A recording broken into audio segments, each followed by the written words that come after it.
Hello guys, last video में हमने 1.2 exercise complete कर ली थी और 1.3 के हमने 2 क्वेश्चन देख लिए थे। आज हम थर्ड क्वेश्चन कंप्लीट करेंगे।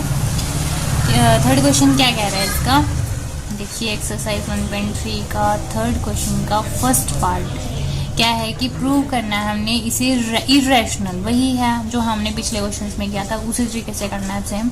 1/√2 को हमने इरेशनल प्रूव करना है, ठीक है। तो हम क्या लेके चलेंगे इसे कि लेट कर लेते हैं, लेट 1/√2 इज रैशनल नंबर। हमें इसे इरेशनल प्रूव करना है ना, हम इसका उल्टा लेके चलेंगे, अपोजिट लेके चलेंगे। 1/√2 इज रैशनल नंबर। और अगर ये रैशनल नंबर है तो मैंने बताया था आपको कि इसको p बाई क्यू की फॉर्म में लिख सकते हैं। तो हम इसको क्या ले लेते हैं, a बाई बी ले लेते हैं इसे, ठीक है। a बाई बी की फॉर्म में लिख देते हैं इसे, ठीक है। और फिर साइड में यहाँ लिखेंगे कि a एंड b क्या है, आपके इंटीजर्स हैं, ये आपके इंटीजर्स हैं। और जो b है वो नॉट इक्वल टू 0 रहेगा, ठीक है, क्योंकि अगर b 0 होगा तो वो इन्फिनिटी बन जाता है, तो इसलिए b नॉट इक्वल टू 0 होता है। और 1/√2 is equal to a by b. फिर हम इसे क्रॉस मल्टीप्लाई करेंगे तो b इंटू 1b और √2 इंटू a तो √2a, ठीक है। उसके बाद हम क्या लिखेंगे, स्क्वायर बोथ साइड, ऐसे हम शॉर्टकट फॉर्म में लिख देते हैं, ऐसे स्क्वायर बोथ साइड। फिर b का स्क्वायर रूट इसका पूरे का स्क्वायर करेंगे, √2a का होल का स्क्वायर करेंगे इज इक्वल टू √2 का स्क्वायर करेंगे। मैंने बताया था √2 का रूट से 2 कैंसिल हो जाता है तो 2 बचता है खाली। फिर a स्क्वायर, फिर इसे ये क्या हो गया, b square is to 2a square, यानी कि इसका मतलब क्या है, a स्क्वायर को हम लिख सकते हैं b square by 2, b square upon में 2 चला जाएगा और ये a स्क्वायर को हम ऐसे लिख सकते हैं। इसका मतलब क्या है कि 2 डिवाइड कर रहे हैं b स्क्वायर को, ठीक है, this implies 2 divides b square. और हमने थ्योरम से अकॉर्डिंग टू थ्योरम यहाँ लिख देंगे। फिर थ्योरम में हमने पढ़ा था कि अगर कोई प्राइम इंटीजर जो है b स्क्वायर किसी भी स्क्वायर को डिवाइड करता है तो वो उस नंबर को भी डिवाइड करेगा। और यहाँ पे 2 क्या है, प्राइम इंटीजर है, तो अगर ये b स्क्वायर को डिवाइड कर रहा है तो थ्योरम के अकॉर्डिंग 2 b को भी डिवाइड करेगा। According to theorem 2 divides b, तो हम इसे, तो अगर ये 2 जो है वो b को डिवाइड कर रहा है तो हम कैसे लिख सकते हैं, a is equal to 2c हम लिख सकते हैं, ठीक है।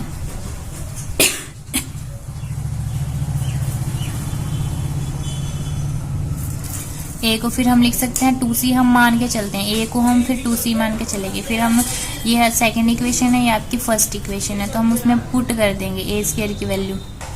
सॉरी, यहाँ पे हम b लेके चलेंगे क्योंकि जो b है वो किसको डिवाइड कर, क्योंकि 2 जो है वो b को डिवाइड कर रहा है, तो ये इसका ऐसे है ना, ये b by 2 is equal to c, ठीक है, b by 2 is equal to c, ये चीज़ है।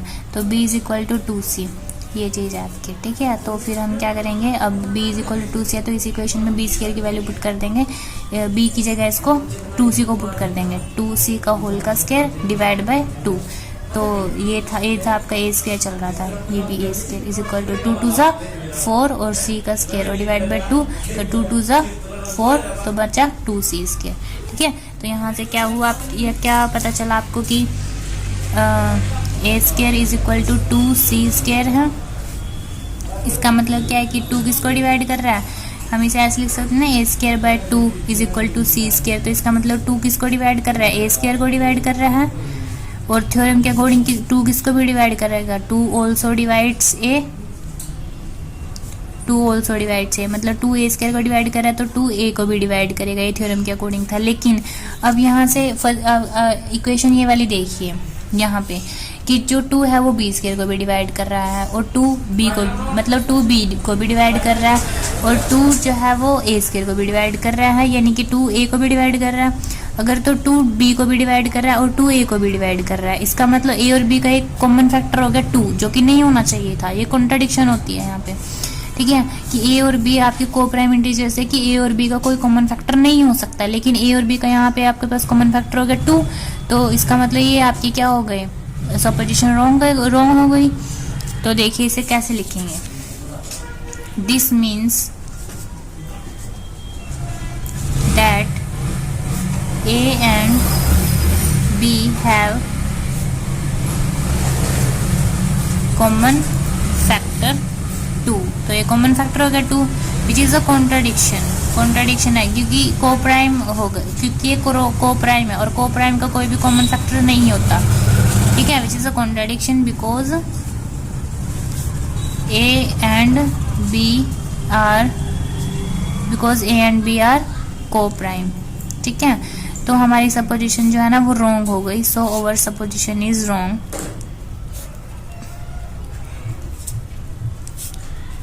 हमारी सपोजिशन रॉन्ग हो गई कि हम जो ये 1/√2 को रैशनल लेके चले गए थे वो इरेशनल है।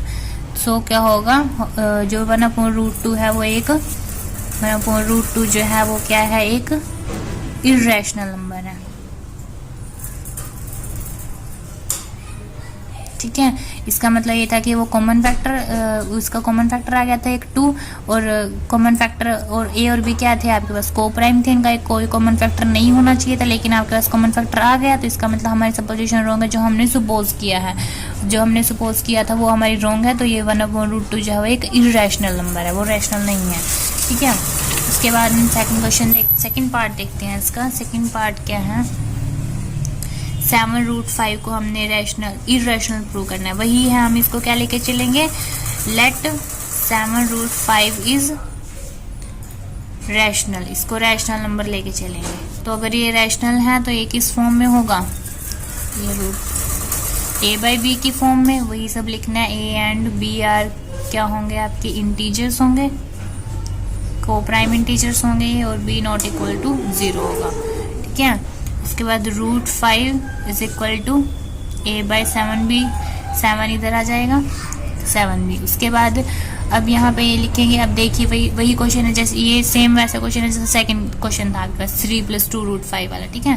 तो देखिए इसमें क्या है कि a/b इंटीजर्स हैं और ये p/q की फॉर्म में है, तो ये पूरा क्या होगा, रैशनल नंबर बन गया, ठीक है। तो लिखेंगे since a and b are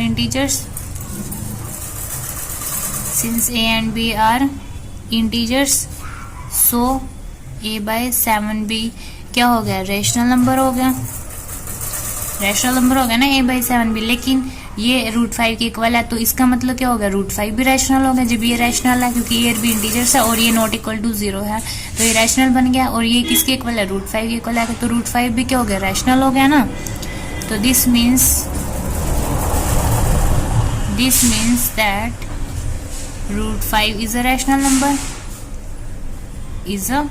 rational number, लेकिन ये तो कॉन्ट्राडिक्शन है क्योंकि √5 हमें पता है क्या होता है, इरेशनल नंबर होता है ना। √5 रूट वाला है ना ये, तो ये तो इरेशनल नंबर होता है।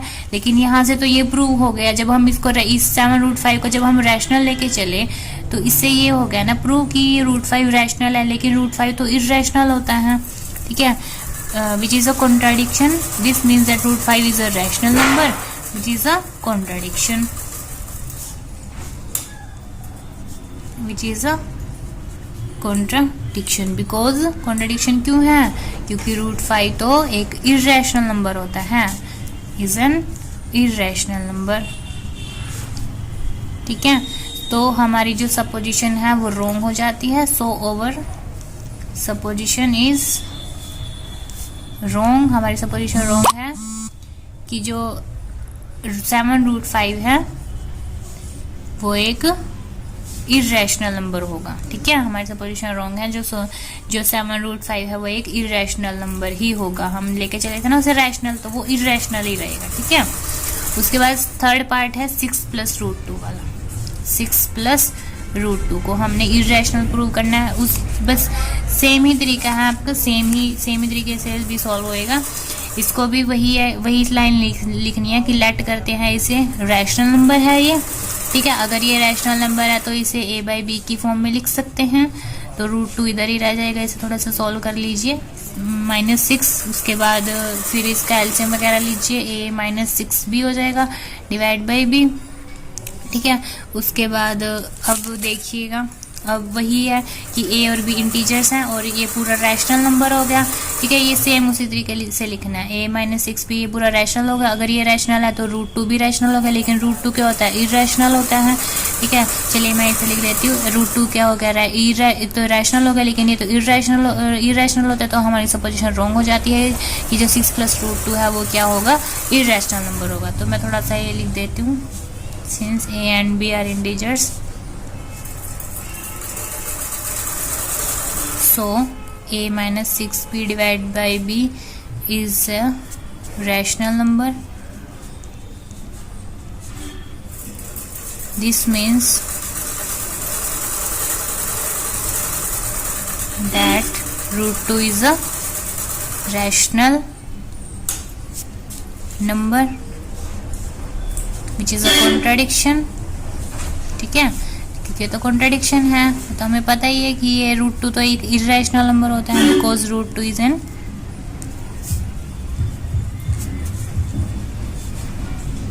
Irrational number.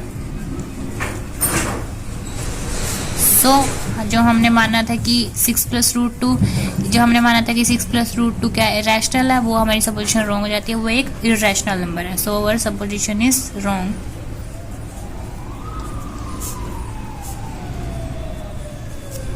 Six plus root 2 is an irrational number है ये. ठीक है, तो नई आगे अगली वीडियोस के नोटिफिकेशन लेने के लिए मेरे चैनल को सब्सक्राइब कीजिएगा.